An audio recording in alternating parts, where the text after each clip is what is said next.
Mga par! Napag-usapan nga natin last video ang second coming of Death Arc, ang pagbabalik ng Grim Reaper na si Mashiba at kung saan pinakita ni Itagaki ang kanyang pagkahenyo. Ngayon naman, ang pagkikwentuhan natin ay ang In the Jungle Arc, kung saan kakalabanan ni Ippo ang isang prodigy na Thai Featherweight Champion na si Wally. Habang nagtitraining at tumatakbo sa labas ng gym, napansin ni Itagaki na sobrang motivated ito dahil sa laban ni Miyata at Mashiba. Sumagot naman si Ippo na namotivate din siya sa galing na pinakita ni Itagaki ng lumaban ito. Sunod na tinanong ni Ippo kung ano ang pinagkaiba nilang dalawa ni Itagaki. Sa tingin ni Itagaki, ang pinagkaiba nila ay si Ippo ay isang champion habang siya ay isang ranker lamang. Subalit in-explain ni Ippo na edad lang ang kanilang difference. Naging champion lang si Ippo dahil mas nauna itong pumasok sa professional boxing. Pero sunod nitong sinabi na hindi porket siya ang nauna, ibig sabihin mas magaling na siya. Sapagkat may mga bagay si Itagaki na hindi kayang gawin ni Ippo. At in-express nito na siya ay masaya dahil hindi niya kakailanganing kalabanin ng isang henyo na si Itagaki.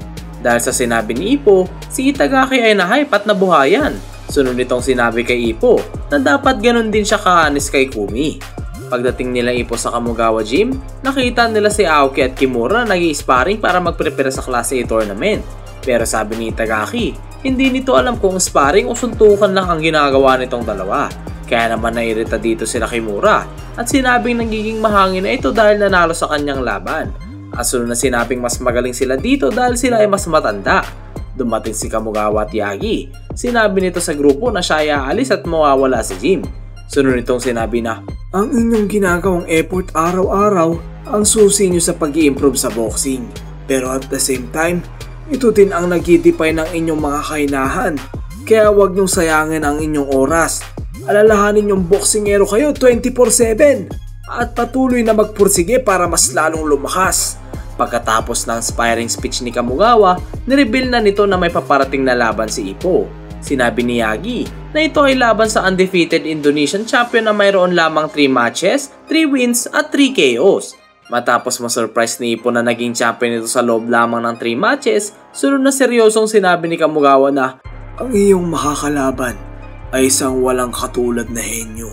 Tinanong ng ating bida si Kamugawa, Coach, may mga information ka ba na pwede kong malaman tungkol sa champion na to? Sumagot naman ito base sa kanyang mga napanood na video tungkol sa champion. Ang tanging masasabi ko lang ay, magandang lugar ang aking nakita. Naguluhan nga si Ippo sa sagot nito ni Kamugawa. Kaya naman pinanood nila Ippo ang video na yon at tanging nakita lamang nila ay mga unggoy at larawan ng Indonesia. Pagkatapos nito, hiniram ni Ippo ang videotape para panoorin ito sa kanilang bahay. Sa pag-uwi ni Ippo, seryosong sinabi ni Yagi na ang nag-send ng videotape na yun ay isang tao na kilala nilang lahat. Kinagabihan sa Makunochi fishing boat, muling pinanood ni Ippo ang videotape at napansin niya na ang leader na maunggo sa video na ito ay isang tao. Sa Pension Yoshio, si Kamugawa in-inform si Nikota na ang trainer ng Indonesian champion ay isang tao na kanilang kakilala na trainer din ni Brian Hook na nagngangalang Miguel Zale. Kinabukasan, shinare ni Ippo kila Aoki, Kimura at Itagaki ang kanyang nalaman. Sinabi ni Ippo na ang kanyang makakalaban ay mapayat, mahaba ang buhok at hindi katangkaran.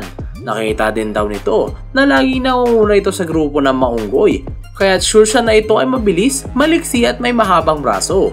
Nalaman ni Ippo kay Itagaki na ang coach ng Indonesian champion ay si Miguel Zale, ang trainer ni Brian Hook na tinalo ni Takamura bago siya maging WBC Junior Middleweight Champion. Natuklasan din ni Ippo kung gaano kagaling na trainer si Miguel na nagkaroon na ng 6 na boksingerong nag-world champion. Sinabi naman ni Itagaki na si Ippo ay maswerte pa din dahil kahit nga magaling na coach si Miguel, ang makakalaban ni Ippo ay 3 beses pa lamang lumalaban. Kaya't siguradong hindi pa ito complete package at marami pang kailangan matutunan. Ito rin daw ang best chance ni Ippo na matalo ang champion na ito. Matapos mag-training nila Miguel sa pamamagitan ng jump rope at pagilot sa mga batong binabato sa kanya, nag-alala ang mga tao kung may pag-asa bang manalo si Wally sa laban at baka ito ay masaktan lang. Pero sagot ni Miguel na hindi naman niya kailangan may panalo ang kanyang next na laban at imposibleng hindi masaktan sa sports na boxing, lalo dahil ang kanyang next na kalaban ay siguradong malakas. Sunod na sinabi ni Miguel na si Wally ay may kakayaang maging world champion in the future. Dagdag pa nito na kapag nagkapangalan na ito at maging world champion, matutupad nito ang kanyang pangarap. Sunod nating nalaman na ang pangarap pala ni Wally ay may palaganan pang pag-aalaga sa kalikasan. Habang tuwang-tuwa si Wally, sinasabi nito na si Miguel ay isang magaling na teacher at okay lang na siya ay matalo basta't mayroong matututunan sa kadahilanan na mahal nito ang sports na boxing. Nang muling mag-alala ang mga tao, sinabi ni Miguel ay mas malaga ang experience kahit hindi nito may panalo ang laban. At dagdag pa nito na ni isang beses wala siyang sinabing matatalo si Wally. Dahil nga sa nalaman ni Ipo, pumunta ito sa Shimono Zoo para pag-aralan kung paano mamuhay ang mga unggoy. Ngunit ang mga unggoy dito ay matamlay, hindi tulad ng mga nakita niya sa video. Lumapit nga si Mari at sinabi ni Ipo ang tungkol sa nalalapit na laban nila ng Indonesian champion. At nag-aalala ito dahil isang genius at magaling na trainer ang nagsama. Pero sinabi naman ni Mari na ang laban ni Ipo at ng champion ay patas lang dahil parehas itong may famous at magaling na coach. Dahil nga dito, lumakas ang loob ng ating bida. Sa Kamogawa Gym, in-announce na ang Class A tournament bracket. Si Aoki at Kimura ay may mixed feeling sa kanilang katunggali dahil parehas nilang kakalabanin ang tumalo sa kanila sa tournament noon. Si Aoki ay kakalabanin si Ito Jackal at si Kimura ay si Takeshi Ryuzaki. Nang makita nilang sobrang saya ni Tagaki, akala nila pipitsugin lang ang makakalaban ito. Kaya naman tinanong ito ni Aoki kung sino ang kanyang makakalaban. Sunod nating nalaman na kaya pala sobrang saya nito ay dahil makakalaban nito si Karasawa. At kung sakaling manalo sa laban na yon, makakalaban niya si Saiki sa finals. Sinabi ni Tagaki na pag natalo niya ang dalawang boksingero na may experience na sa title matches, mas lalo siyang sisikat at makikilala ng mga tao. Nasabihin ni Shinoda na ito ang kanilang tsansa para bawian ang tumalo sa kanila noon. Sunod nating nakita ang naghiinit na si Kimura at Aoki. Matapos ang mga sparring nila kay Mura, Itagaki, Ipo at Aoki, sila ay naligo ng sabay-sabay habang si Kimura ay nagpapahinga dahil masama ang pakiramdam nito. Napag-usapan nila Ipo na kung may papanalo nila ang kanilang mga laban, mas lalong sisikat ang Kamogawa Boxing Gym. At ito ang kanilang pwedeng maging pampawi dahil sa pag-aalaga sa kanila ng mga coach dito. Habang naglalakad papawi pagkatapos na kanilang nakakapagod na araw, sinabi ni Ipo na wala pa rin silang na-prepare para sa laban nila ni Wally. Dahil si Kamogawa ay wala pa rin sa gym, pero na-motivate silang apat nang maalala ang quote na sinabi ni Kamogawa bago ito malis. Kinabukasan, si Aoki at Kimura ay sumabay sa pagro-roadwork nila Ipo tuwing umaga, pero hindi nila kinaya ang intense training na ginagawa nila Ipo. Nang mag-break sila Itagaki, napatanong sila kung bakit tila hindi napapagod itong si Ipo. Sumagot naman si Itagaki na si Ipo ay may mataas na stamina. Kaya nitong ipagpatuloy ang kanyang intense na pagtitraining ng matagalan at yun nga daw ang natatanging talento na si Ipo lang ang meron. Matapos ang ilang araw, unti-unti nang nakakasabay sila Aoki sa roadwork ni Ipo. Nang biglang sumali rin si Takamura dahil nakabalik na to sa kanyang paglalakbay. Mabilis nitong nilampasan ng apat at pinakita nito na ibang level siya kumpara dito sa mga to.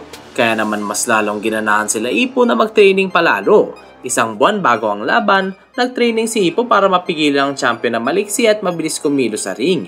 Ang kanilang naging strategy ay itrap ito sa corner gamit ang kombinasyon ng suntok. Sa Indonesia, sila Miguel ay umalis na sa isla matapos subukan ni Wally na magsama ng unggoy sa kanilang biyahe. Habang nasa bangka, napansin ni Wally na ang kanilang island ay mukhang maliit pag tinitignan sa malayo, pero maganda. Plano nitong protektahan ang magandang kalikasan, pati na rin ang kanyang mga kaibigang unggoy. Sinabi ni Miguel na bago sila pumuntang Japan, pupunta muna sila sa New York para sa isang sparring. Nang dumating na sila sa gym para makapag-sparring, mabilis na tinamaan ng suntok si Wally. At sunod nating nakita na ang kanyang ka-sparring pala ay ang WBA Junior Lightweight First Ranker na si Borg Sanggip. Nang biglang makalapit si Wally, tila binulungan nito sa tenga si Borg na nagsasabing siya ay malakas. At sunod na nagpaulan ang sunod-sunod na suntok. Habang inilagan at sinasalag ni Borg lahat ng suntok na yon, mabilis na bumawi ito ng solidong atake. Kaya naman biglaan na corner si Wally. Ginamit ni Wally ang kanyang bilis at reflexes para makatakas sa corner at sunod na sabay na nagpang-abot ang kanilang suntok. Pero tinigil na ni Borg ang sparring dahil ayaw niyang kalabanan nito ng seryoso. Sa tingin ni Borg na in the future, siguradong magiging isang malakas na boksingero itong si Wally at sisikat sa buong mundo. Matapos yun, nalaman nga nila Kamogawa at Ipo kay Borg at sa kanyang coach ang pangalan ng champion at ang strategy nila ay hindi gagana kay Wally. Sapagkat nung sila ay nag-sparring, si Wally ay mas malakas kapag nasa corner. Dahil nga dito, napaisip si Kamugawa at napagtanto na sa kabila ng lahat, ang magiging endgame pa rin ng kanilang laban ay ang corner, kung saan papatigilin ni Ipo ito gamit ang matitinding body blow. Sumunod na araw, dumating na si Miguel at Wally sa Japan at nagpatuloy ang kanilang training para mayanda si Ipo sa corner battle. Unang nagkita si Ipo at Wally sa Korakuen Hall kung saan gaganapin ang kanilang weigh-in. Pagkatapos nga ng kanilang weigh-in, nagulat ang lahat kung gaano ka-friendly si Wally at Miguel kina Kamugawa at Ipo. Ito nga daw ang first time ng lahat na makakita ng weigh-in na hindi intense at sila ay naninibago. At dahil nga tapos ng kanilang weigh-in, binigyan ni Wally si Ipo ng saging. Nahiya si Ipo dahil siya ay walang may bibigay kay Wally. Pero sinabi ni Wally na okay lang dahil sure naman na may bibigay ito kinabukasan. Umalis na si Ipo sa venue kasama si Yagi at biglang sinabi ni Ipo na ang aura ni Wally ay pareho sa aura ni Borg at Sendo. Kahit natitiyak niyang si Wally ay malakas din kagaya ng kanyang mga nakalaban. Kinagabihan ng araw din na yun, nagkausap si Kamugawa at Miguel habang si Mari ang naging interpreter nila. Tinanong ni Kamugawa kung siya ba ang coach ni Ralph Anderson at ang nagtaas ng kamay niya matapos niya itong matalo. Kinumpirma naman iyon ni Miguel at sinabing alam niya na kung bakit dinatalo si Brian Hook kay Takamura. Sunod nitong sinabi na si Wally nga ang last na boksingerong ititrain niya. Sinabi rin nito kung paano niya nakilala si Wally at nakita niya raw ito sa TV na may istoryang tungkol sa taong namumuhay sa gubat kasama ang maunggoy. Dahil nga sa katangian ni Wally na parang mabangis na hayop, sinabi nito na magkaparehas ng amoy si Kamugawa at Ipo na nangangahulog ang parehas na magaling na trainer na kayang gawing posible ang imposible. Kinabukasan, excited nga si Ipo na tumakbo sa Korakuen Hall para sa kanyang laban kay Wally. Bagong laban ni Wally at Ipo, dito unang sinabi kung ilang taon na si Wally at ito'y 17 pa lamang. At habang nasa waiting room, nag-iisip ito ng simulation sa corner laban kay Miyata, ang kanyang karibal. Pinakilala ng Indonesian champion na si Wally. Nagulat ang lahat ng manonood sa pinakita nitong bilis at kung gaano ito kataas tumalon sa pagpasok sa ring. At sunod na pinakilala ang ating bida, ang Japanese champion na si Ippo Makunouchi. Nagsimula na ang laban. Pagkasimula, mabilis na sumugod si Wally at nagpakawala ito ng left straight. Ngunit handa at madaling nasalag ito ng ating bida. Nagalit ang tao dahil sumugod at sumuntok agad ito ng walang touch gloves. Napansin ng gymnast ni Ippo kung gaano ka-amateur si Wally. At miski sa basic fighting stance ay hindi ito sanay. Biglaan uling sumugod si Wally at nagpaulan ng mabibilis na suntok. Subalit walang kahirap-hirap itong sinalag lahat ni Ippo. Lumabas ang kawalan ng karanasan ni Wally sa pagboboxing. Kahit madaling nadedepensa lahat ng pag-atake nito ng ating bida. Napaisip si Ippo na hindi ito ang dahilan kung bakit tumawag si Borg para bantaan siya. Sigurado ang ating bida na hindi pa nito nilalabas ang kanyang totoong fighting style. Kahit mabilis na sumugod si champion at nagpakawala ng isang malakas na body blow. Subalit nakatalon palayo si Wally para mapahina ang impact ng suntok ni Ippo. Nang makorner sa lubid si Wally, sumugod uli ito at pinaulanan ng iba't ibang kombinasyon ng suntok. Nang magbabato na ng body blow si Ippo para mapabagal ang kalaban niyang si Wally, mabilis itong kumawala sa pagtalon pagilid. Ngunit, hinabol ito ni Ippo ng isang long range hook at nadaplisan si Wally. Laking gulat ni Wally nang mawalan ng lakas ang kanyang mga binti at na-knockdown sa suntok na iyon. Pagkatayo nito at habang inaalan nito ang tamang fighting stance, sinugod ito ni Ippo. At sumigaw si Miguel ng freedom, binaba nito ang kanyang guard. Dito na nga natin nakita ang totoong fighting style ni Wally.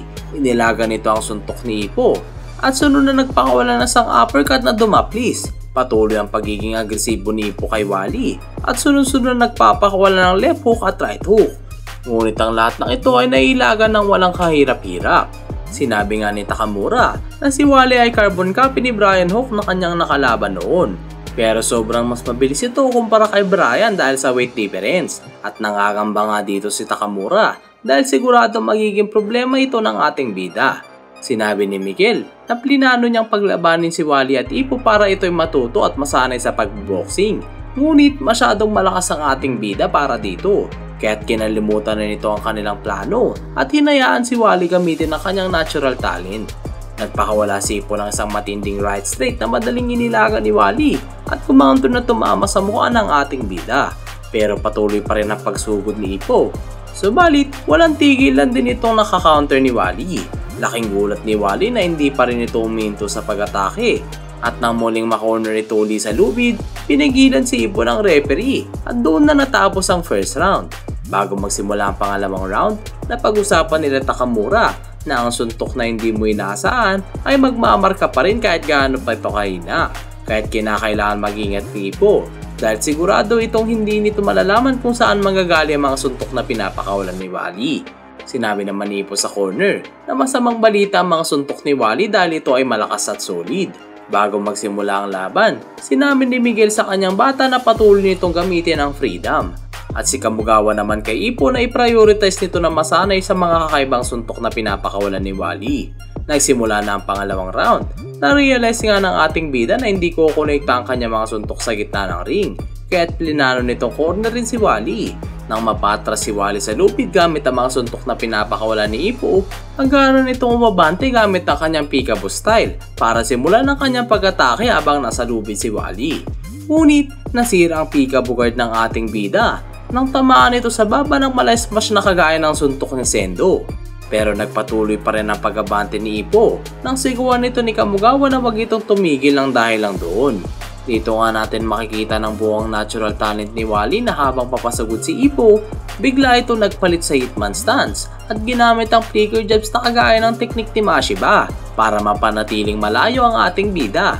Nasalag lahat ito ni Ippo at nakalapit kay Wally gamit ang crossarm block.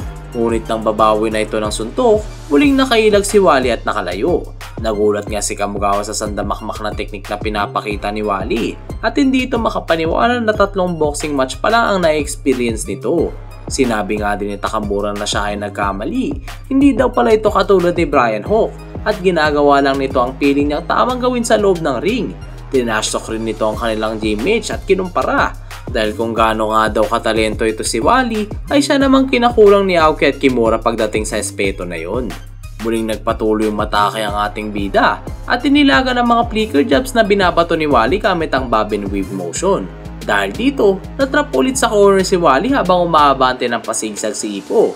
Ngunit muli na namang pinigil si Ippo ng referee bago ito samantalin ng kanyang kalamangan sa corner at doon na natapos ang round 2. Sa corner, sinabi nga ng ating bida kay Kamugawa na na-favorite nito na mahuhuli niya si Wally sa red corner.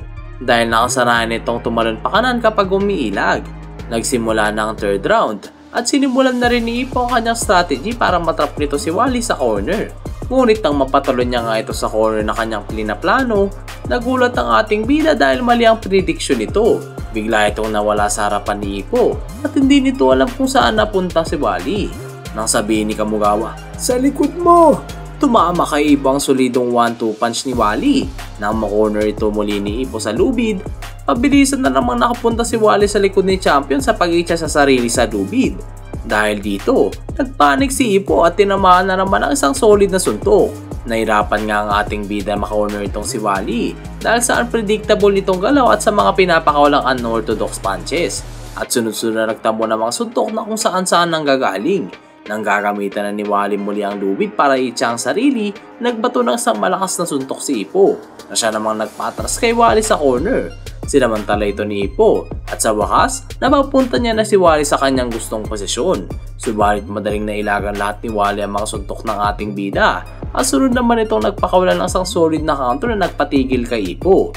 Tila natula lahat na walan nga ito ng malay. Dahil dito, kamuntikan na knockdown si Ippo. Pero hindi pumayag ang ating bida at agad-agad nitong binuot ang sariling katawan para hindi ma-knockdown. Habang nasa corner si Ippo, pinilit nitong makapagpakawala ng suntok habang papalapit si Wally. Ngunit madali itong nasalag. Sa lakas nga ng suntok na pinakawalan ng ating bida, ito ay na-balance pa. Pero in the end, muling na-corner si Wally.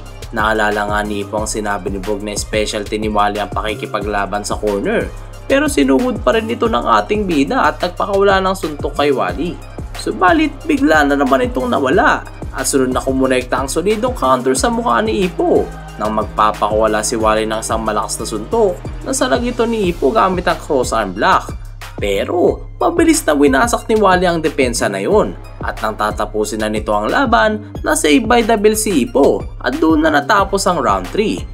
Sa corner ni Ippo, sinabi ni Kamugawa na kapag sumugod si Wally, sa kanya ito paulan na ng suntok. Pero ang pagkakaintindi dito ng ating bida ay makipagpalitan ng suntok at gawin itong last man standing. Nagpatuloy ang laban, subalit hindi pa din naging epektibo ang pagsugod ni Ipo dahil sa bilis ni Wally. Si Wally ay nagpalit ng style at siya naman ang nagiging agresibo. Kaya naman naging kumpiyansa si Ipo dahil magkakaroon na siya ng tsansa makapagpalitan ng suntok. Pero nananatiling si Ipo lang ang napapaulan ng suntok at hindi pa rin ito makatama kay Wally. Bago matapos ang 4th round, nagkaroon nga ng achievement si Ipo. Nadikitan niya na ang katawan ni Wally for the first time at doon na natapos ang round na yun. Bumalik si Ipo sa kanyang corner nang nakangiti dahil sa achievement na iyon. Sinabi nga din ng ating bida kay Kamugawa na unti-unti niyang makakamit ang bigger target niya. Sa 5th round, nadikitan na ni Ipo si Wally ng pang-5 beses. At sa buong round na yun, binugbog ni Wally ang ating bida ng walang kalaban-laban hanggang sa matapos. Bago magsimula ang round 6, pinayuhan ni Kamugawa si Ipo na ang kanyang goal ay madikitan si Wally ng pang-6 na beses. Sa round na yun, nagtagumpay ang ating bida na mahawakan si Wally ng pang-6 na beses. Ngunit nagtamo ito ng iba't ibang kombinasyon na suntok. Nang parang wala nang malay si Ipo, sinugod ito ni Wally para tapusin ang laban. Pero biglang nagpakawala ang ating bida ng isang solid na suntok na madaling nasalag ni Wally. Sa lakas nga ng suntok na yon, tumalsik ito sa corner. Mabilis na sumugod si Ipo at muli ito nagpakawala ng suntok. Pero biglang nawala na naman si Wally at kumonekta ng isang matinding counter. Sinabi nga ni Kamugawa na kapag bumagsak si Ipo dito, susuko na sila at ibabato ang towel. Subalit hindi pumayag ang idol natin at kumapit ito sa lubid. Pinilit ni Ipo na magpakawala ng suntok kay Wally pero tumalon ito papalayo at natalisit ito pagka-landing sa lona at doon na natapos ang round 6. Sa corner ng ating bida, tinanong ni Ipo sa kanyang coach kung ano ang kanilang next goal at sinabi nito na magpakawala lamang ng suntok na kaya magpabagsak kay Wally. Sa buong round 7, nagbabato si Ipo ng mga suntok gamit ng kanyang buong lakas pero lahat ito ay hindi tumatama at nailagan lamang ni Wally. Nang subukan ni Wally na ilagan ang paparating na suntok gamit ang kanyang footwork, ginulantang siya ng isang malabombang right straight ni Ipo at sunod-sunod na kumonekta ng mga solidong left and right punches ang ating idol sa depensa ni Wally. Dito na nga napansin ni Miguel na unti-unti nang napapagod ang kanyang bata. Sinabi ni Wally sa kanyang isipan na tila ba parang may humahatak sa kanya pababa at hindi niya na magalaw ang kanyang mga paa. Nang tumalon si Wally para iwasan ang papasugod na si Ipo, hindi niya ito nagawa dahil para may humila sa kanya pababa. Nang makorner na si Wally sa lubid, nagpakawala si Ipo ng isang pulse yung inasuntok. Subalit na-counter ito ni Wally ng isang right overhand. Pero hindi nagpatalo ang ating idol at sunod na kumonekta ng sobrang lakas na right uppercut. Walang gustong magpatalo at sabay na lumanting ang kanilang suntok. Nang magpakawala si Ipo ng isang right straight, tumagos ito sa depensa ni Wally at kamuntikan ng bumagsak. Mabuti na lang nakakapit ito sa lubid. Nang tatapos na ni Ipo ang laban, mabilis na pumagit ng referee at doon na natapos ang round 7. Bago magsimula ang 8th round, sinabi ni Kamugawa na ang next goal ni Ipo ay mapatumba ang kanyang kalaban. Sa corner naman ni Wally, nagulat si Miguel na makita ang isang marka ng kamao ni Ipo sa tagiliran nito. Kaya naman na-realize nito na hindi si Takamura nagmana sa Iron Fist ni Kamugawa, kundi si Ipo. Ang last advice na nabigay ni Miguel bago magsimula ang round 8 ay matuto pa ito lalo. Nang magsimula ang round 8, si Ipo at Wally ay nagkaroon ng slugfest sa gitna ng ring. Pero natigil ito nang tamaan si Wally ng isang matinding liver blow. Napatras nga si Wally sa corner at hinapol ito ni Ipo habang ginagawa ang Dempsey roll motion. Dahil doon, hindi nakatakas si Wally sa corner. Parehas na tumigil pansamantala ang dalawang boksingero at muling nagpasabog ng isang matinding liver blow ang ating bida. Sinundan agad ito ni Ipo ng isang solid na right hand sa mukha. Pagkatapos nito, binato na ni Miguel ang towel at sabay na bumagsak sa ring si Wally at ang towel. Mabilis na tinapos ng referee ang laban na nagresulta sa pagkapanalo ng ating idol na si Ipo. Bumagsak nga rin si Ipo sa pagod at nawalan ng malay habang nagsisigawan ng mga manonood dahil sa tindi ng laban. Habang naglalakad si Wally palis ng ring, napagtanto nito na ang boxing ay mapanganib. Pero at the same time, na-realize din ito na sobrang nakaka-enjoy ang sports na to. Nang magkamalay si Ipo sa waiting room, kuwento niya dito na akala niya ibon ang kanyang nakita nung binato ni Miguel ang towel. At sunod nitong sinabi kung gaano kagaling si Wally. Pagkalis ni Ipo sa waiting room para pumunta sa doktor, natawa si Takamura kay Ipo dahil nabugbog ito ng isang 17-year-old na baguhan sa boxing. Pero sabi naman nila Aoki na baka kaya ganun ang naisip ni Takamura ay dahil pinatunayan ni Ippo na gumagana ang hard work laban sa mga henyong katulad nila Takamura. Kaya naman binugbog ni Takamura ang dalawang ito. Matapos yun, nagkausap si Miguel at Kamugawa sa hallway ng venue. Binigay ni Miguel ang mga saging na gift ni Wally para kay Kamugawa at Ippo. At sunod itong sinabi na si Ippo ay carbon copy ni Kamugawa dahil sa tigas ng ulo nito sa loob ng ring. Subalit dagdag nito na ang kalakasan ni Ippo na hindi tumitigil sa pagsugod ay kanyang magiging kahinaan din sa uli at sila ay patungo sa isang disaster. Tinanong ni Kamugawa kung ano ang ibig sabihin ni Miguel dito. Sinabi nito na ang tinutukoy niya ay ang hindi pagtapon nito ng towel sa laban ni Takamura at Ippo noong lumaban ito sa mga boksingero niya. Inspiring nga daw ito dahil hindi sumusuko. Pero maraming beses niya nitong nakita sa ibang coach na nawi sa isang malubhang aksidente. Habang sinasabi ni Miguel na hindi niya gustong makita ang mga boksingero niya na masira, sagot naman ni Kamugawa na tinitrain niya ang kanyang mga fighter para maigitan pa lahat ng sinabi ni Miguel. Sunod itong nagpatid ng mensahe kay Wally na huwag mawala ng pag-asa dahil sa isang talo. Pero sabi naman ni Miguel na hindi na ito kailangan dahil sigurado siyang darating din ang oras na kanyang last na anak na si Wally. Bago umalis ito, sinabi niya kay Kamugawa na kapag sila ay nagkita ulit, ipapakita nito kung ano ang totoong kayang gawin ni Wally sa loob ng ring. At nangangarap itong ang kanilang mga anak ay maging isang successful boxer sa world stage. Nang makalis na to, hindi niya mapigilan na mag-alala kay Wally. Dahil ito ang kanyang unang pagkatalo at baka hindi na nito gusto yun ulit magboxing. Subalit laking gulat nito nang sabihin ni Wally na hindi niya gustong bumalik sa kanilang island, kundi gusto nitong pumunta sa New York kasama si Miguel para pagpatuloy ang kanyang training patungong world stage. Bumalik si Ippo sa ring na kanilang pinaglabanan, kung saan naalala nito na para itong gubat ng kalabanin niya si Wally. At sunod itong napatanong sa sarili kung na-meet ba nito ang expectation ni Wally sa kanya nang sila ay magkalaban.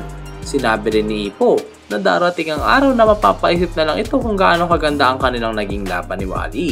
Nang sila ay tagakay ma-encourage para ipanalo ang Class A tournament, sinabi ni Kamugawa na nilulook forward niya ang mga laban nitong mga to.